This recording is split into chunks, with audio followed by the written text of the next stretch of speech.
አርዕስተ ዜና። ባንኮች የውጭ ምንዛሬ የሚገበያዩበት አዲስ መተግበሪያ ይፋ ሆነ። የኢትዮጵያ ብሔራዊ ባንክ ኢትዮጵያ የሰነድ መዋዕለ ንዋዮች ገበያ፣ ንግድ ባንኮችና የፋይናንስ ዘርፍ ቁልፍ ባለድርሻ አካላት በተገኙበት አውቶሜትድ በባንኮች መካከል የሚካሄደው የውጭ ምንዛሬ ግብይት አውታር ትናንት ረቡዕ በይፋ ተጀምሯል። ዝርዝር አለ።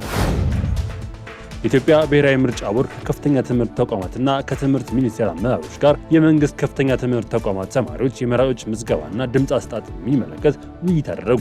በውይይቱ ከፍተኛ ትምህርት ተቋማት በምርጫ ጊዜ ሰሌዳ መሰረት በመራጭነት የተመዘገቡ ተማሪዎች ወደ መደበኛ መኖሪያቸው ተመልሰው የሚመርጡበት ሁኔታ ግንዛቤ ውስጥ የከተተ እንዲሆን የትምህርት ሚኒስቴር ተጠሪ ተቋማት ተናበው አስፈላጊውን ማስተካከያ እንደሚያደርጉም ይጠበቃል። ትሰሙታላችሁ። በሱዳን ደቡብ ኮርዶፋን ግዛት የሚገኝ የወርቅ ማዕድን ላይ በደረሰ የመደርመስ አደጋ 13 ሰዎች ሞቱ፣ 6 ሰዎች ደግሞ መቁሰላቸውን የሱዳን ማዕድን ሀብት ኩባንያ አስታውቀዋል። አደጋው የደረሰው ባለፈው አርብ በኦም ፉክራን ማዕድን ውስጥ በሚገኝ በቀደም ብለው ተዘግተው በነበሩ 5 ጉድጓዶች ላይ እንደነበርም ተመላክተዋል። ሰሙታላችሁ። የአሜሪካው ፕሬዝዳንት ዶናልድ ትራምፕ ኢራን ወደ ኒውክሌር ስምምነት የማትመጣ ከሆነ ከሁሉ የባሰ ጥፋት እንደሚገጥማት አስጠነቀቁ። በኢራን ድንበር አቅራቢያ ግዙፍ ወታደራዊ ጦር እያሰፈሩ የሚገኙት ትራምፕ ኢራን ወደ ኒውክሌር ስምምነት ለመምጣት ጊዜው ያለቀባት ነው ሲሉ ለቴህራን መሪዎች ማስጠንቀቂያ ልከዋል። የባህር ማዶ ጉዳያችን ነው።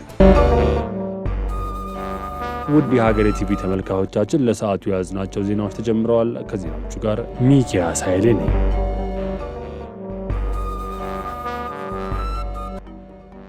ባንኮች የውጭ ምንዛሬ የሚገበያዩበት አዲስ መተግበሪያ ይፋ ሆነ።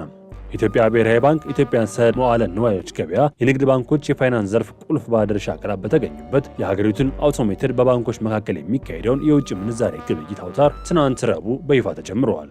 የግብይት አውታሩ በኢትዮጵያ በመካሄድ ላለው ማክሮ ኢኮኖሚ ማሻሻያ ለፋይናንስ ዘርፉ ዘመናዊነት ወሳኝ ምዕራፍ መሆኑን ብሔራዊ ባንክ አስታውቀዋል። በባንኮች መካከል የሚደረገው የውጭ ምንዛሬ ገበያ ውስጥ ግልጽነት፣ ትክክለኛ ዋጋ ማወቅ ሂደትንና የገበያ ስርዓትን ያጠናክራልም ተብሏል። የተጀመረው ግብይት አውታር የኢትዮጵያ የውጭ ምንዛሬ ገበያን መዋቅር ለማዘመን አስፈላጊ መሆኑን ተናግረው ይህ በባንኮች መካከል የሚካሄደው የውጭ ምንዛሬ አውቶሜትድ የንግድ አውታር ለተሳታፊ ሁሉ ግልጽ፣ ፈጣንና በመመሪያ የተመራ የገበያ አካባቢ ይፈጥራል ሲሉ ያብራሩት የብሔራዊ ባንክ ገዢ ዶክተር ኢዮብ ተካልኝ ናቸው። መድረኩ የገበያ ዲሲፕሊን ለማጠናከር፣ የዋጋ ሂደትን ለማሻሻልና የፋይናንስ ገበያ ሪፎርምን ለመደገፍ ትልቅ ግብዓት ነው ብለዋል። ገዢው ከኢትዮጵያ ብሔራዊ ባንክ ባለሙያዎች በተጨማሪ በዚህ ሂደት ላይ የተሳተፉትን የኢትዮጵያ ሰነድ መዋዕለ ንዋዮች ገበያና ሌሎች አካላት በሙሉ አመስግነዋል።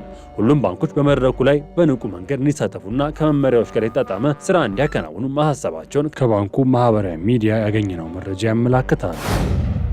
1 ሚሊዮን ሜትሪክ ቶን ማዳበሪያ ወደ ሀገር ውስጥ ገባ። ኢትዮጵያ ባህር ትራንስፖርት ሎጂስቲክስ የ2018 ዓ.ም በጀት ዓመት የሥራ አፈጻጸም ግምገማ የሥራ መሪዎች ጉባኤን አካሂደዋል። የተቋሙ ዋና ሥራ አስፈጻሚ ኢንጂነር አብዱልበር ሸምሱ እንዳሉት ባለፉት 6 ወራት 800,000 ሜትሪክ ቶን የአፈር ማዳበሪያ ወደ ሀገር ውስጥ የማስገባት ታቅዶ የነበረ ቢሆንም በግማሽ በጀት ዓመቱ ከ1 ሚሊዮን ሜትሪክ ቶን በላይ የአፈር ማዳበሪያ ወደ ሀገር ውስጥ መጓዝ ተችሏልም ብለዋል። በዚህም የገቢ ዕቅድ 113 ከመቶ ማሳካት መቻሉን ገልጸው ለሰው ኃይል ልማት፣ ለዲጂታል አገልግሎት፣ ለመርከቦች፣ ከባድ ጭነት ተሽከርካሪዎች አቅም መጎልበት ትኩረት በመስጠት አበረታች ውጤት ተገኝቷልም ብለዋል። የኤክስፖርት ዕቃዎች በሀገር ውስጥ ማሸግ አገልግሎት በሞጆ ሎጂስቲክስ ማዕከል የተከናወነ እንደሆነም በግምገማው ተገልጿል። መድረኩ የሥራ አፈጻጸም በመገምገም ጠንካራ ጎኖች አጠናክሮ ለማስቀጠልና ተግዳሮቶችን ለማሻሻል ያለመ መሆኑን የተቋሙ ዋና ሥራ አስፈጻሚ ኢንጂነር አብዱልበር ሸምሱ ተናግረዋል። በ2030 የኢትዮጵያ የመድኃኒት ገበያ $3.6 ቢሊዮን ይደርሳል ተባለ። እንደ አውሮፓውያን አቆጣጠር በ2030 የኢትዮጵያ መድኃኒት ገበያ $3.6 ቢሊዮን እንደሚደርስና ሀገሪቱ የአፍሪካ የመድኃኒት ኢንዱስትሪ ማዕከል ለመሆን እየሰራች መሆኑን ጤና ሚኒስቴር አስታወቀም። የጤና ሚኒስትር ዴኤታ ወይዘሮ ፍሬሕይወት አበበ እንደገለጹት በተደረጉ የፖሊሲ ማሻሻያዎች የሀገር ውስጥ የመድኃኒት አቅርቦት በከፍተኛ ደረጃ እያደገ ይገኛልም ብለዋል። የመድኃኒት አምራች እስከ 5 ዓመት ከታክስ ነጻ የእፎይታ ጊዜ ማግኘታቸው ለዘርፉ እድገት ትልቅ አስተዋጽኦ ማበርከቱንም አብራርተዋል። የኢትዮጵያ የምግብና መድኃኒት ቁጥጥር ባለስልጣን የብስለት ደረጃ 3ቱን ማሳካቱ በሀገር ውስጥ የሚመረቱ መድኃኒት በየትኛውም ሀገር ገበያ ላይ እንዲቀርብ እድል እንደሚፈጥርም ጠቁመዋል። ኢትዮጵያ ምቹና የኢንቨስትመንት ሁኔታዎችን በመፍጠር ለሀገር ውስጥ ብቻ ሳይሆን ለውጭ ገበያ የሚተርፍ የመድኃኒት ምርት ለማምረት በቁርጠኝነት እየሰራች መሆኑን ሚኒስትር ዴኤታ አመላክተዋል ሲል ፕሬስ ዘግቧል። ከፍተኛ ትምህርት ተቋማት ተማሪዎች የሚመርጡበት ቦታ እንዲወሰን ተጠየቀ።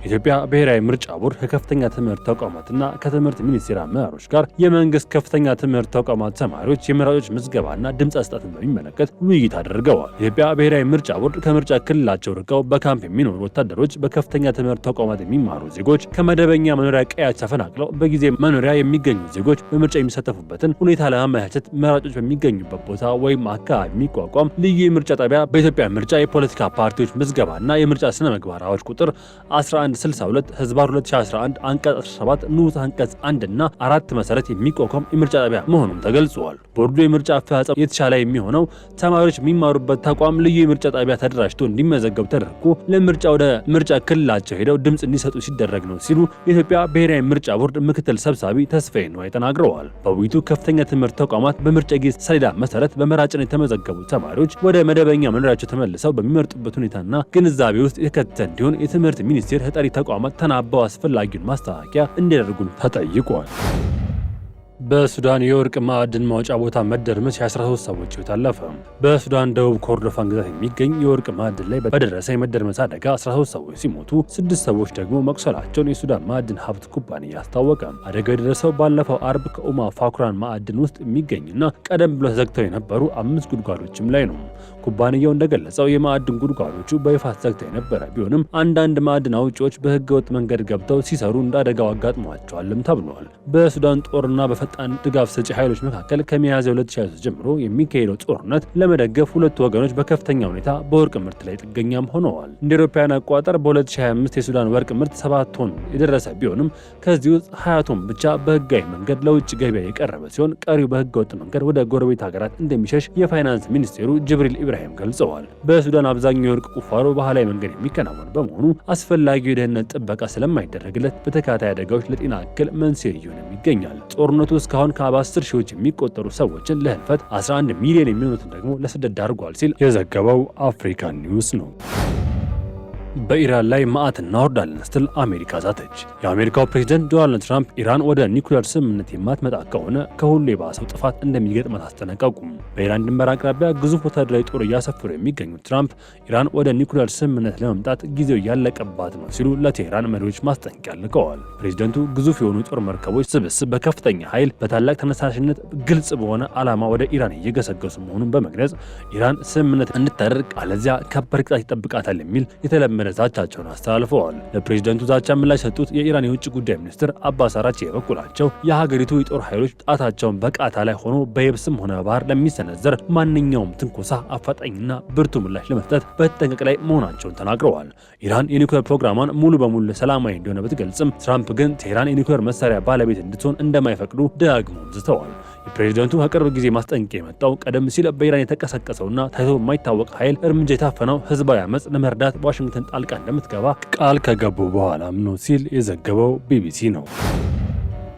በዶኔትስክ ግዛት ላይ ያለው አለመግባባት በሩሲያ ዩክሬን መካከል ያለው ልዩነት እያሰፋው ነው ተባለ። የአሜሪካ የውጭ ጉዳይ ሚኒስትር ማርክ ሩቢዮ እንደገለጹት በሩሲያና ዩክሬን መካከል እየተደረገ ባለው የሰላም ንግግር የዶኔትስክ ግዛት ይገባኛል ጥያቄ እስካሁን እልባት ያላገኘ ዋና እንቅፋት ሆኖ ቀጥሏል ብለዋል። ሩቢዮ ለጋዜጠኞች በሰጡት መግለጫ ሁለቱ ወገኖች ወደ ስምምነት ለመምጣት የተወሰነ ፍላጎት ያሳዩ ቢሆንም በምስራቅ ዩክሬን የምትገኘው የዶኔትስክ ግዛት ጉዳይ እስካሁን ያልተሻገረ ድልድይ ወይም ትልቅ ልዩነት ያለበት ነጥብ ሆኖ መቆየቱን ጠቁመዋል። ይህ የወሰን ጉዳይ ጦርነት በዘላቂነት ለማቆም በሚደረገው ሂደት ላይ ጥላ ጥሏል። እንደ ሩቢዮ ገለጻ ሩሲያ ግዛት ላይ ያላት ቁጥጥርና እንደ ህገ ግዛት እንድትታወቅ የምትፈልግ ሲሆን ዩክሬን በበኩሏ ግዛታዊ ሉዓላዊነቷ ተላልፎ እንደማይሰጥ ጥብቅ አቋም ይዛለች። ሚኒስትሩ አክለውም ይህንን ልዩነት ለማጥበብ የአሜሪካ አስተዳደር ከሁለቱ ወገኖች ጋር ዲፕሎማሲያዊ ውይይቶችን አጠናክሮ እንደሚቀጥል አስታውቀዋል። ነገር ግን በሁለቱ ወገኖች ቅድመ ሁኔታዎችን እስካላሉ ድረስ የመፍትሄው አድማስ ገና ሩቅ ሊሆን እንደሚችል ስጋታቸውን አልሸሸጉም። ውድ የሀገሬ ቲቪ ተመልካዮቻችን ለሰዓቱ ያዘንላችሁ ዜናዎች ተጠናቀዋል። ቸር ቆዩን።